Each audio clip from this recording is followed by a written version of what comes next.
Meet our think tank. They've answered hundreds of general knowledge questions under exam conditions before the show. Their answers are in, but how helpful will they be to the three contestants? Playing the game are Jane, a travel business owner from Kent, Nicola, an administrator from Ellen, and Neil, a trader from Derbyshire.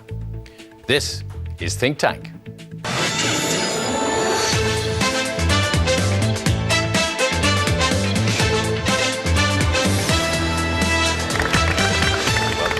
Welcome as ever to our think tank, the Octet, who have all the answers. There are just no guarantees as to whether they're the right ones or not. Our contestants will be looking to the likes of musician and sports fan Cleve, retired engineer Len, and PR executive Max to help them take home a cash prize. Welcome, Jane. You work in the travel business, don't you? Does that mean I do. You have to travel a bit yourself? I travel quite a lot. Yeah, I've travelled to India and, America and South Africa. And, I've travelled a lot and I enjoyed it a lot. My favourite journey, though, was probably when I flew in a Spitfire. Spitfire? I did. It was probably one of the greatest days of my life. It was a real privilege. You weren't flying it, were you? Fortunately not, no. But I did a low-level fly past over an airfield and did a barrel roll, and apparently I screamed rather loud. So. How exciting that it must was, have been very. then. OK, so geography, presumably, will be one of your top subjects. Yes, I hope so, because I've been in the travel industry for a long time, so if I get that wrong, I'm really in trouble. So. Mark, you're into geography, aren't you? You travelled around a bit, haven't you? I have indeed. So. Been to almost all the continents, just got Antarctica to go. Did you want to be a geography teacher once? I did. That's why I've dressed like this today. one must have one's fantasies. And very smartly dressed you are too. OK. Nicola. Hi. Hello. You're up for a challenge, are you? I am indeed. I very often accept any challenge given to me. And I did, in fact, once shake hands with 100 people in Edinburgh because my friend told me I probably couldn't do it. You'd be surprised how many people look at you like you're crazy. I wouldn't be surprised. But they all did it for you, did they? Yeah, I got 100 people to shake my hand, yeah. Amazing. What did you win? Nothing. OK.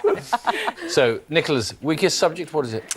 Probably for Jane is geography. I'm not great on geography at all. I really struggle to remember where places are.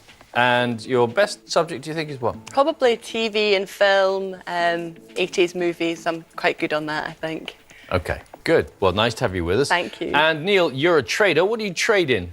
I import jewellery and sell it at various shows, country shows, music festivals, that kind of thing. So you're on the road quite a lot? Yeah, my wife and I more or less live in our caravan all summer. Our children don't know whether we become New Age travellers or hippies in our old age. But How did you meet your wife, by the way? we were a blind date. When we were 15 years of age, some friends of ours introduced us. We met at Piccadilly Station in Manchester, and we've been together ever since. Oh, that's lovely. Jackie, you've been married for 40 years, haven't you? Yeah, 42 in October. How did you meet your husband? On the bus, but I didn't like him. Because he used to swagger down the bus, and all these girls used to go, "Hiya, Dave. Hiya, Dave." And he's like, "Hiya." Oh, I thought, so I can't be doing with him. But then we got together, and he's always called me Panda. And he actually has a tattoo of a panda. Oh. Because he said my mascara all around my eyes, and I remind him of a And you're still married to him? panda. Well, that's lovely. OK. Neil, what's your strongest subject? Current affairs, I think, and sport, preferably football. And weakest subjects? Believe it or not, probably music. I'm No. great at listening to music, and I know what I like. The problem is I can never remember the names of who played it. So if you say who played such and such a thing in 1987, I wouldn't have a clue. OK. Well, welcome to all three of you. Now, over 3 rounds, our contestants will try to tap into the knowledge of the think tank to build up as much money as possible. Don't forget, though, the think tank have tried to answer all the questions to the best of their ability, whether right or wrong. The 2 highest scorers then go through to the final. Ultimately, just one will walk away with a cash prize. So let's play the first round. So in this round, I'm going to ask you a question, and then every member of the think tank will reveal the answer they gave before the show. The correct answer is always going to be there somewhere, but any number of mistakes will be in the mix as well, of course. Pick out the right answer. £200 is added to your prize fund, OK? 2 questions each. Jane, you're up first, so here's a question we put to the think tank. The 2015 Women's US Open final was the first Grand Slam final to be contested between 2 players from which country? What does the think tank come up with? Starting with Cleve. Russia. Italy. USA. Russia. UK. France. USA. France. You've got a fair old spread there, haven't you, Jane? What's I leaping out have. again? I don't think it's the USA because I don't think it would be that unusual to have two from the USA in it. I'm not sure that it's France either, really, because I'm not sure that two ladies from France were in the final. I think I'm probably going to go with Cleve because I think Cleve is a canny bloke, knows his sport, and I think I'm going to go with Russia. All right, let's see if you're on the mark with that one. Italy. It was, in fact. Shock. Final was between Flavia Panetta and Roberta Vinci. Okay, There you go. thank you. No money for you there, Jane, I'm afraid, but well done, Mark, for getting that one right. OK, Nicola, you've seen how it works. Here's your first question. Paraguas is the Spanish word for which useful object? Have a think about that while we see what the think tank thought. Umbrella. Spoon. Fork. Potato peeler. Scissors. Glasses. Mobile phone. Parachute. So, 8 different objects there, all very useful. Only one of them is going to be right, though, Nicola. Oh, goodness, this is a tough one. It doesn't even sound like anything. You know, usually you can kind of figure out what part of the word would mean, but para could mean pair of, in which case I'm thinking the only thing that's in a pair would be glasses or potentially scissors. I think I'm going to go with Diane and I'm going to go for glasses. OK, you say glasses. Let's see if you're right. It's an umbrella. Lovely. It's an umbrella. Cleve, how did you know the answer? It was actually the first part of the word, which is para, which made me think something above. And that's the way I had to look at it. So it was, I would say it was a guess, but it was a calculated guess or a deductive one. Well, it was a very good guess, Cleve. Well done. Muchas gracias. OK. OK, Nicola, no money for you there, but plenty of other chances to come. And Neil, let's see your question. According to legend, which animal did the Roman Emperor Caligula plan to make a consul? Have a look at that, and we'll see what the think tank came up with. Snake. Cat. Dog. Donkey. Lion. Cat. Horse. Eagle. A veritable menagerie there for you to choose from, It's Neil. almost a zoo, isn't it? I actually know this because there's a really good TV series on about Caligula several years ago. And I know that the answer is horse. Let's see if you're along the right lines there. Horse it was indeed. Well done. £200 is added to your prize fund. That's the correct answer. Jane, we come to your second question.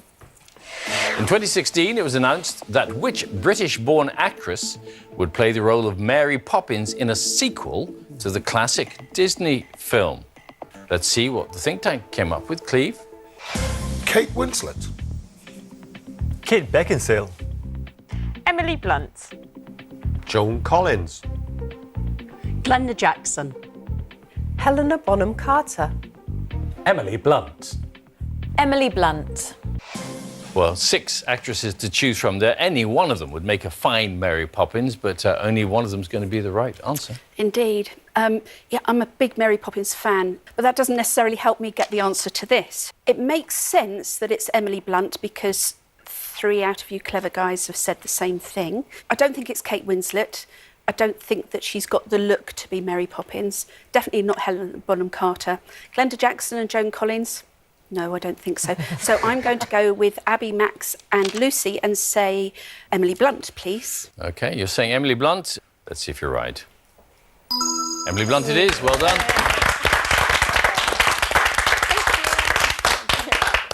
Well done, Jane. Thank You're off the you. mark. I know. £200 for you. Well done. Nicola, question 2 for you. What is the first name of Donald Trump's 3rd wife, whom he married in 2005? What did the think tank make of this one? Ivana. Melania. Melina. Amanda. Ivana. Ivanka. Ivana. Imelda. Well, a fair number of names to choose from. Which is going to be the right one? I was absolutely certain I was going to go for Millennia, until I seen Ivana, and that sounds really familiar, Ivana Trump. That was the name I had in my head before the questions came out, so I'm going to stick with my gut and go for Ivana. Ivana, you say, is the first name of Donald Trump's third wife. Yeah. He married in 2005. Have you picked the right name? Let's see. Melania, it was your first gut instinct. Yeah. He has, in fact, had a wife in the past called Ivana and another one called Marla, but this one is called Melania. Okay. Well done, Mark, for getting that one right. Sadly, no money for you this time, Nicola. And Neil, here's your question too.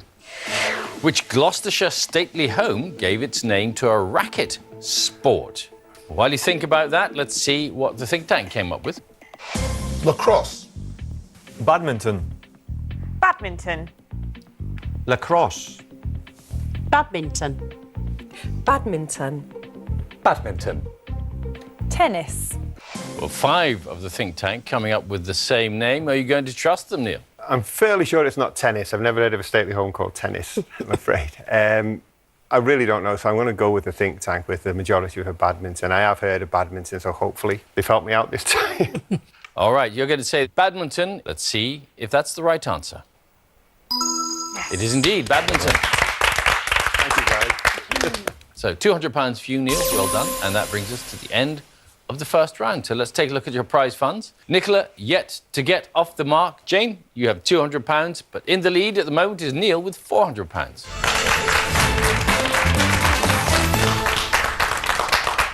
That could all change in the next round. Every member of the think tank is holding 2 questions, which they answered correctly before the show. You're going to take it in turns to pick someone in the think tank whose knowledge you think you can match. And for every correct answer, another £200 will be added to your prize fund. Although they are not experts, you'd never guess, they are interested in different subjects. So do think carefully about who might be on your wavelength, so to speak. Once a think tanker has asked both of their questions, they can't be picked again, OK? Jane, you get to go first. You've got every last one of them to choose from. So whose knowledge do you think you can match? Gosh, this is tough, isn't it? I thought I got it in my mind, and then I sort of dithered a little bit. Then he saw what sort of answers they came up with. I think I'm going to go with Max. So you're going to go with Max, our PR executive. Ah, well, I also did study literature at university, so this is kind of a literature question. Hopefully you can do this. And obviously, you know, I studied the joy of the English language, and what better way to experience that joy than with 1,000 stanzas of modernist misery. So, in T.S. Eliot's poem, The Wasteland, what is said to be the cruelest month? Well, I guess I have a choice of 12 answers, really, which is helpful. And I guess it's not going to be May or June or July or August or September or even October, which is my birthday. So I think I might go for February. Don't know why, but February I think might be the cruelest month. Is February the cruelest month, Max? Well, you're close, but it is in fact April. April. The Wasteland first published in 1922. Can you remember how the line goes? April is the cruelest month.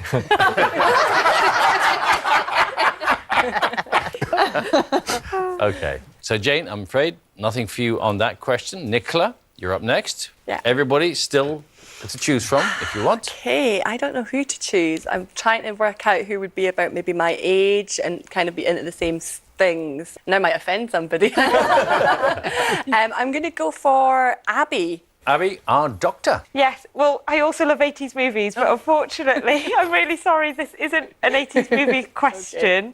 The word nephritic refers specifically to which organ of the human body? I'm trying to think what that could relate to. I'm wondering if it would be the brain. Again, usually these things sort of tie up, you know, you can understand where the word comes from. I'm going to go for the brain.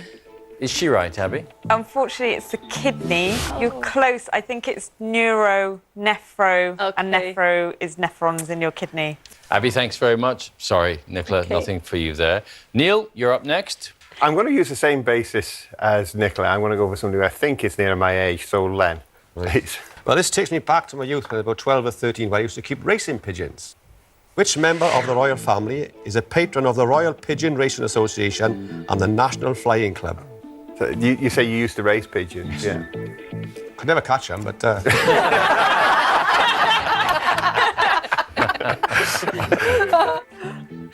Go through the royal family. I doubt if it's the younger ones. I'm going to go for Prince Philip. I've no idea why, but Prince Philip. You think it's Prince Philip? Is he right? It's actually the Queen. Since 1896, apparently, the royal family have kept pigeons at Sandringham. Sandringham. So, no money for you on that question, and we come back to Jane. Who would you like to choose? You can still pick anyone. I think I'm going to use the same idea as the others, and I'm going to talk to Jackie. You'll be glad that you did. Oh, good. No, you'll be glad that you did because the type of work that you do is in travel, and I travel a lot. Okay. One thing I really like doing is going on cruises. Been on loads of different cruise lines. But the world's largest cruise ship, which set off on its first sea trial in March 2016, is called Harmony of the Seas. That was quick. Yes. That's what I think it is. I think it's Harmony of the Seas. Harmony of the Seas. Well, that's the fastest answer we've ever had on the programme. And is it right? It's a correct answer. It took 32 months to build. It can accommodate more than 5,000 passengers and has actually more than 2,300 members of the crew. Wow. So, Jane, £200 to you. Well done. Nicola, here is your second question, and you still have all 8 to choose from. Okay, this time I am going to go for Lucy. Our dance teacher, Lucy. Well, like you, I like a random challenge. And when my dance school closes in July, I've got a long stretch to September. And, you know, 15 years into my career, I think each summer I'm going to get good at something. And one summer I decided to take on 10-pin bowling because of my proximity to a local bowling lane. And that is how I know the answer to this question, because I have achieved this. Okay. So the question is, in 10-pin bowling, how many points are scored for a perfect game?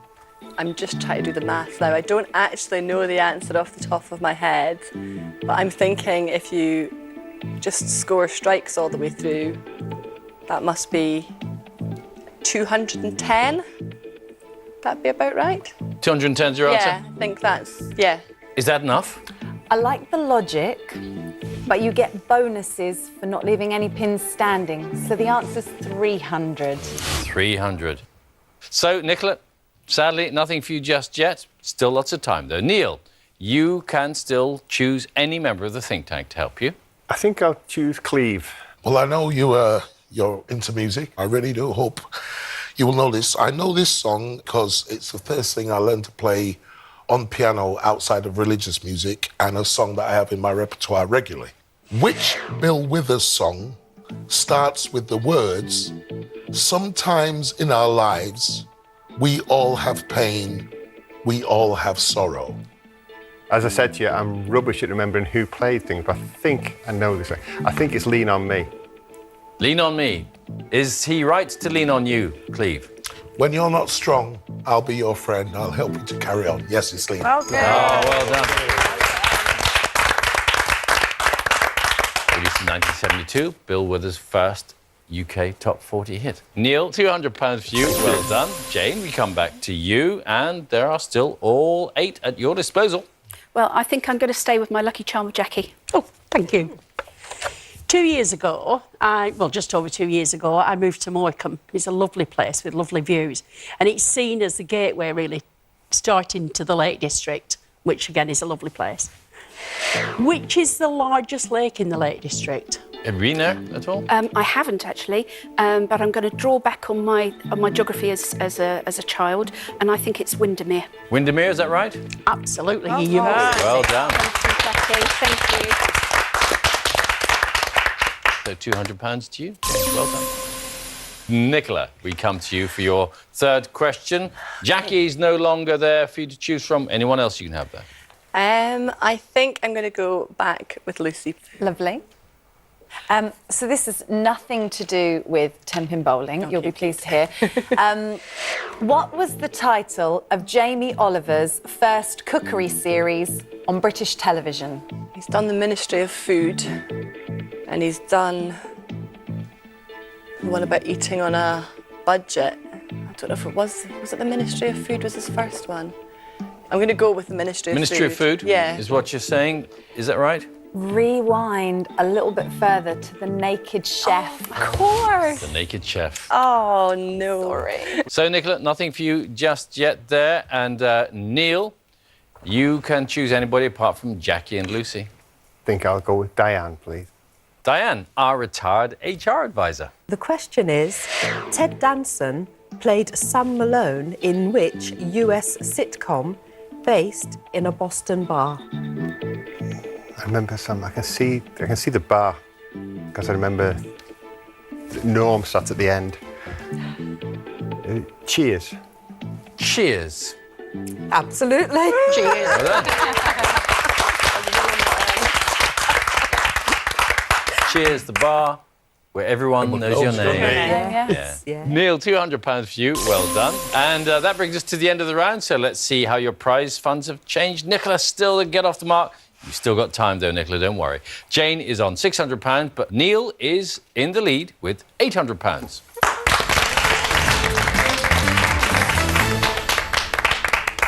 So, contestants, you had 3 questions each there, but none of you chose to hear from Mark. So, we don't want him to feel left out, do we? Or to show off his knowledge. So, just for fun, let's hear a question that was correctly answered by him earlier. Right, Mark? Well, between 2001 and 2005, I worked as a parliamentary researcher at Westminster, which basically involved me saying, yes, Minister, how many cups of tea, Minister? But the question actually was, which politician served as Education Secretary between 2010 and 2014? So, which politician served as an Education Secretary between 2010 and 2014? Just for fun, you might know this one at home. Anybody got any ideas? Michael Gove. Michael Gove. That was quick off the mark. Is he right? Yes, absolutely. Yeah. Well done. Yeah. Good. Anyway, Mark, thanks very much for sharing that with us, and let's get on with the contest. So one of you will have to leave the game shortly, but there is one last chance to take the lead. Any one of you can still get into the final. All of you will be asked the same question. 2 members of the think tank will then tell you the answer they gave before the show and the reason for giving it. Only one of them will have the right answer. So if you side with the correct person, £200 will be added to your prize fund. 5 questions remain before we do have to say goodbye to one of you, so choose your answers carefully. Here is the first question. According to a 2016 Harvey Nichols survey, what is the worst fashion mistake a man can make? We're going to hear answers from Mark and Lucy. And let's start with Mark. Socks and sandals. Well, it's self-evident, but have you seen a smart, sartorially elegant person with socks and sandals? OK. And Lucy? Well, where I live, there's a gentleman that frequents the high street. He's a sort of local character, and he makes what I see to be a very grave error. It's lycra. OK. Mark says it's socks and sandals. Lucy says it's lycra. What do you think, contestants? Lock in your answers, please. Let's see what you put down then. It's unanimous for socks and sandals. Let's see what the correct answer is. Well done. Socks and sandals it is. All right, well done, Mark. And the £200 is added to all of your prize funds, so well done. Here's the next question. Which man won his first Wimbledon men's singles title in 1981? Cleve and Jackie are going to answer this one. Cleve? Well, I was a huge tennis fan during that time. And I can remember during the 70s, there was one particular name, but when it got to the 80s, the person that dominated, I believe, was John McEnroe. All right, Jackie? I took myself back to 1981, thought about tennis, and the name that I came up was Bjorn Borg. OK, Jackie says it's Bjorn Borg. Cleve says it's John McEnroe. Contestants, what do you think? Lock in your answers, please. Let's see what you've come up with. All 3 of you say it was John McEnroe. Let's see if you're right. You are indeed. Well done. It was the first of McEnroe's 3 titles, and in fact, he beat Bjorn Borg in that particular match. Yeah. So you weren't far off, Jackie. OK. £200 to each of you again. Well done. Here is your next question. According to the Office for National Statistics, which country is the most popular destination for emigrating UK citizens? We're going to ask Diane and Abby to attempt this one. Diane. OK, I said it was Spain because everywhere you go, you will find quite a large community of British people. Beautiful sunshine, it's huge, so you can actually drive around and see so many different things. Sunny Spain. All right. Abby? I went with Australia. It's a little bit further afield, but again, it's just because the weather's beautiful out there, beaches are beautiful out there. I know a lot of doctors that have left to go and work there, so I went with Australia. OK, Abby says Australia. Diane says Spain. But what do you three think? Lock in your answers, please. So, Jane and Nicola say Australia. Neil says Spain. Let's see who's right. Australia it is. Oh. 43,000 people emigrated to Australia in 2013. Wow. I know, amazing total, isn't it? So, £200 to Jane and to Nicola. Here is question 4. Outside London, what is the UK's most visited city? Mark and Len, we're going to ask this time. Mark? Edinburgh. I think that Edinburgh's got a very strong tourist industry. There's a castle, there's wonderful architecture to see there. People are very friendly, so I'm pretty strong that it's Edinburgh. Edinburgh, OK. Len? Well, I said Birmingham. Because once they've been to London, they start to head north and spread out, and Birmingham is the centre of the country. And I'm thinking, well, yeah, they can go from there, they can go to Manchester or whatever from there, but I think Birmingham is my answer. OK, so Len says Birmingham is the UK's most visited city. Mark says it's Edinburgh. What do you contestants think? Let's see how you lock in your answers. All three of you have gone with Edinburgh. Are you in the right place? Yes, you are. Edinburgh it is. Well done. Well done, all of you. £200 goes to all of your prize funds. So here's our final question in this round. Which major UK intelligence agency based in Cheltenham officially joined Twitter in May 2016? Let's hear answers from Cleve and from Max. Cleve. Well, although I'm not regular on Twitter, I do remember some news reports because it caused some consternation about this happening. And considering we consider them quite a secret agency, I actually thought it was MI5.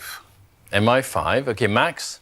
See, I said GCHQ. So whilst MI5 are doing all the fun spy stuff that we sometimes see in films, GCHQ are the nerds sitting by their computers back in Cheltenham, listening in to all our conversations, which of course gave rise to the joke that they were long-time listeners but first-time tweeters.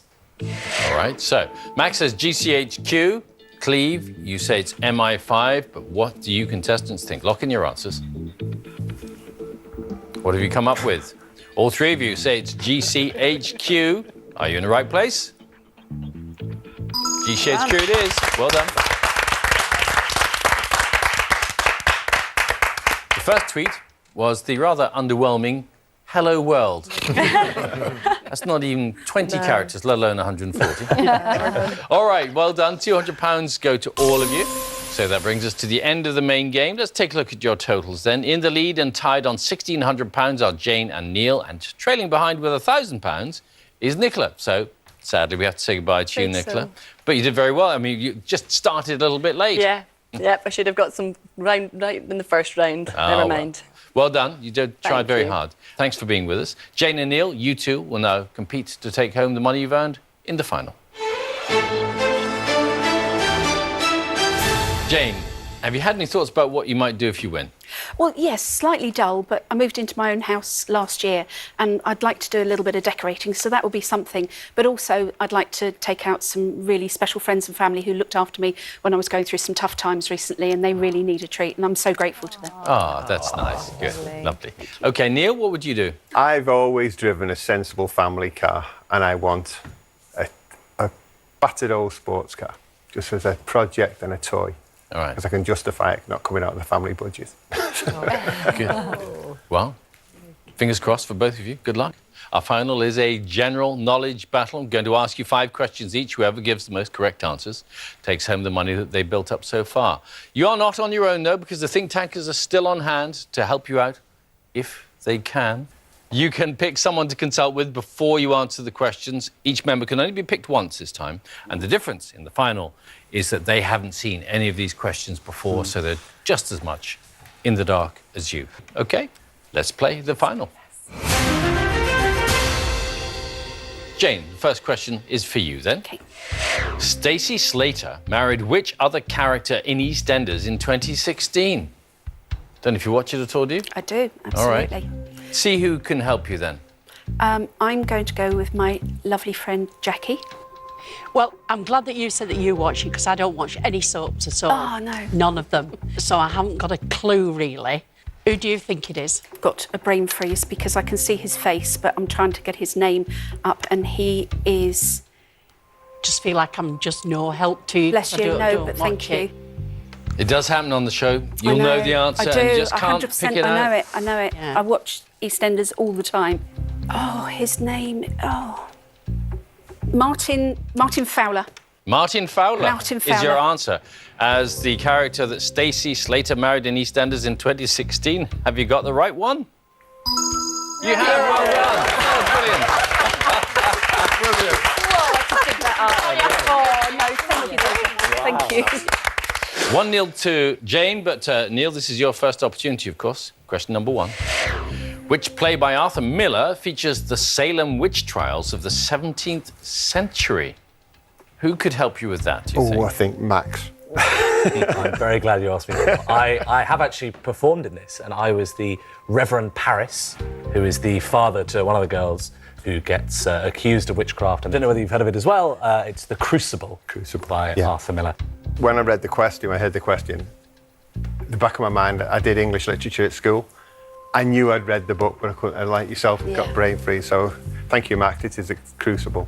You're saying The Crucible is the play by Arthur Miller featuring the Salem witch trials of the 17th century. Are you on the right lines here? You are. The Crucible it is. Well done. 1-1 then. Well done. And Jane, we come to you for your second question. Stonehenge is located on which plain in Wiltshire? Anyone but Jackie or Max to help you? I'm going to ask Mark to help me, please. I'm not 100% sure about this, to be honest, Jane, but I think it's Salisbury Plain. That's what I'm Yes. thinking. That's exactly what I was thinking as well, so hopefully you and I are in agreement with this. So, yes, I'm going to go for Salisbury Plain. Salisbury Plain, you say, is the plain on which Stonehenge is located in Wiltshire. Are you in the right place with that one? You are. Salisbury Plain it is. Well done. Salisbury Plain also used for military exercises and is home to one of the UK's largest military bases as well. All right, 2-1 to Jane. Neil, your opportunity to equalise. Which actress appeared in the films Atonement and The Imitation Game? Showbiz question, who do you think will help you here? Anyone but Max, Mark and Jackie. I've not asked her anything so far, so Abby. Hi. Okay. I'm sure I've seen Atonement. Tried to read the book, couldn't get into the book as much. But Atonement, I'm sure I saw and really enjoyed. Have you seen any of the films? I've seen an Imitation Game. Oh, so who did you... OK, so who do you think it I haven't got a clue. is? She tall? Is she tall and very, very thin? Yes, she's tall. I think it's Keira Knightley then. I'm pretty sure she's appeared definitely in Atonement, I'm sure, but I haven't seen The Imitation Game. OK. I have seen The Imitation Game. OK. And I'm 90% sure it's Keira Knightley, so thank you for jogging my memory. Keira Knightley is your answer? Yeah. As the actress who appeared in the films Atonement and The Imitation Game. Let's see if you're right. Yes! Yeah, Keira Knightley it is. Well done. Bang on the money with Abby there. 2-2. Jane, here's your question 3. The city of San Francisco stands very close to which major 800-mile-long fracture in the Earth's crust? Len, Lucy, Diane or Cleve? I am going to ask Len, please. Len. Well, I've actually been to San Francisco. I didn't feel the earth move under my feet, but that's another story. I think it's the San Andreas Fault. Yes, the San Andreas Fault is what I think it is, but yes, I agree. Thank you. You're saying it's the San Andreas Fault is the 800-mile-long fracture in the Earth's crust close to the city of San Francisco. Let's see if you're right. You are indeed San Andreas Fault. Well, you're both scoring very well at the moment. It's 3-2 to Jane. Neil, you can equalise with this answer. What type of creature is Smaug in J.R.R. Tolkien's The Hobbit? Now, just 3 members left of the think tank to help you. Well, she helped me before, so I'll ask for Diane. Diane. OK. I haven't seen The Hobbit. I don't think that Smaug is a hobbit. I think he's a goblin or something. I think it's the goblin, the my precious stuff. Yeah, it's the little Yeah, nasty-looking thing. that's what my guess would be. OK. That's what I was thinking, so hopefully we're both right. OK, So, hopefully. go for the fingers goblin. crossed. Goblin is your answer? OK, is the type of creature that Smaug is in The Hobbit. Have you picked the right sort of nasty little thing, as Diane calls it? It's a dragon. It's a dragon. No, I'm sorry. I didn't know any different. All right, question 4 now for you, Jane. The Australian actor Liam Hemsworth is famous for his engagement to which American singer and actress? It's a showbiz question, and just Lucy or Cleve to help you. I think I'm going to go with Lucy. I think I can help you with this. Do you have any ideas? I've got Taylor Swift in my mind, but I know it's wrong. No, you need to think a little bit. Well, yes, I'm not a fan of this girl. I think it's she who swings atop a wrecking ball. I think it's Miley Cyrus. I think your instinct is right, and I'm very happy to go with Miley Cyrus. You're saying Miley Cyrus is the American singer and actress engaged to the Australian actor Liam Hemsworth. Have you got the right couple here? You have. Miley Cyrus it is. So, Neil, this is your 4th question. You must get this right in order to stay in the competition. OK? All right. What type of food are porcini? Cleve is the last man standing here. Cleve? Who, me? Oh. Yeah. I guess, but something in the back of my head says mushroom. And Yeah. I don't know what, if it's something you're familiar It's with. Italian for little pig, and it's porcini, it's a mushroom. So you're very confident about that. Yeah, porcini, it's a mushroom. So, you're saying porcini are mushrooms. This to stay in the competition. Let's see if you're right.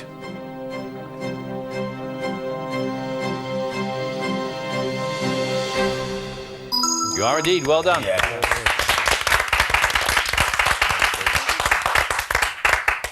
So the score is 4-3. Jane, you're still in the lead, but if you get this answer right, you will be today's winner. No think tank is left to help you on the 5th question. You are on your own from here.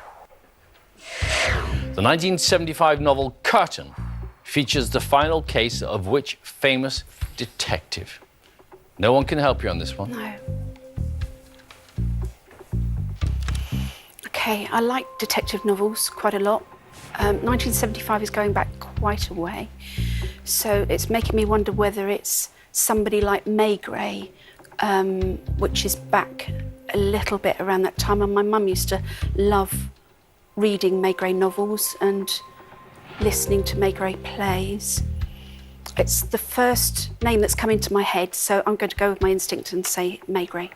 Maigret, you're saying, is the detective in the 1975 novel Curtain. This to win today's competition? Yes. Let's see if you're along the right lines here.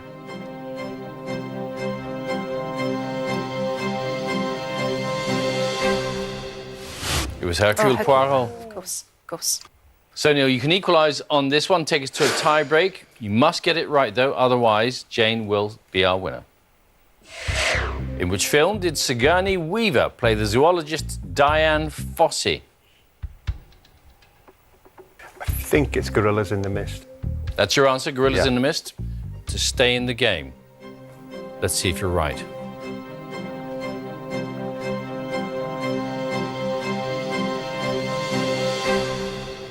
You are indeed. Well done. So after 5 questions each, your scores are tied. So we're going to go to sudden death, a tie-break. As all the members of the think tank have been used up, you are still on your own till we find a winner, OK? So here's the next question. Jane, it's for you. Which language was created by Ludwig Zamenhof in the 19th century? This is very difficult. OK, Ludwig Zamenhof, he sounds German, Austrian, that's not really very helpful. Again, I have to go with just something that's tickling my gut at the moment. And I'm going to say Flemish. I don't know that it's right, but it's the only thing I can think of. Flemish. You're going to say Flemish is the Yes. language created by Ludwig Zamenhof in the 19th century. Are you right? It's Esperanto. Esperanto. So, Jane, you've missed there. And Neil, this means if you get this answer right, you will be today's winner. Here we go. Which historic city was built on and around 7 hills with names such as Palatine and Aventine? This to win the competition. Okay, I've never heard of the 2 hills, but the only city I know on 7 hills is Rome, so I'm going to go for Rome. Rome. This to be today's winner. Let's see if you're right.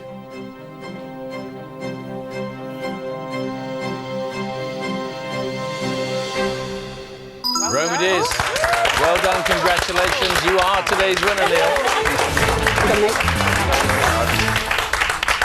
Hard lines, Jane. What a contest that Great was, contest. though. Great Really well contest. done. Yeah, Very well well, done, Neil. very well fought. So sadly, Jane, nothing for you to take home. But thanks very much for playing with us. Thank you very much. And you've thank been you a all. marvellous competitor. Well done. Thank you very much. So Neil, as our winner, you're definitely taking home your prize of £1,600. Shortly, you'll have the chance to add an extra £1,000 to your winnings.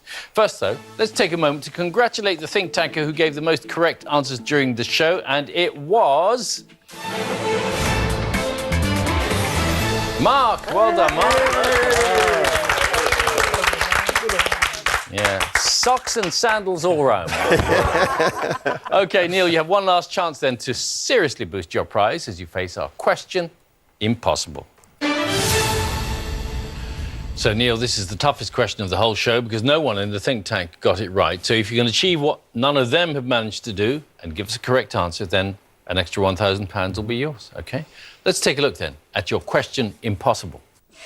Which is the largest castle in Wales? Have a think about that. While we give you a little bit of help, we're going to look at the wrong answers that the think tank gave, and this may rule 1 or 2 things out for you. So what did they come up with? Well, they said Carnarvon, Cardiff, Blenheim and Pembroke. So none of those 4. Got any thoughts?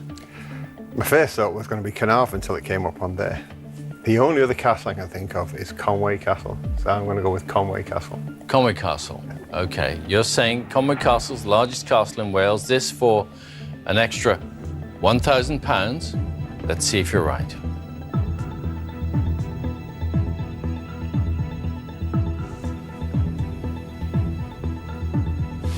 Caerphilly Castle. It is, I'm afraid, Neil. So not far away, but just not quite on the money there. So you're still going home with £1,600. Yes, thank you. So I hope that'll contribute to a beaten-up old sports car. If it's beaten up enough, you could buy the whole thing for £1,600, couldn't you? All right. Well done. Thanks very much for playing. And thanks for watching. Do join us next time when 3 more contestants will see whether they can bank on the think tank. Until then, it's goodbye from them. Bye. And it's goodbye from me. Bye-bye.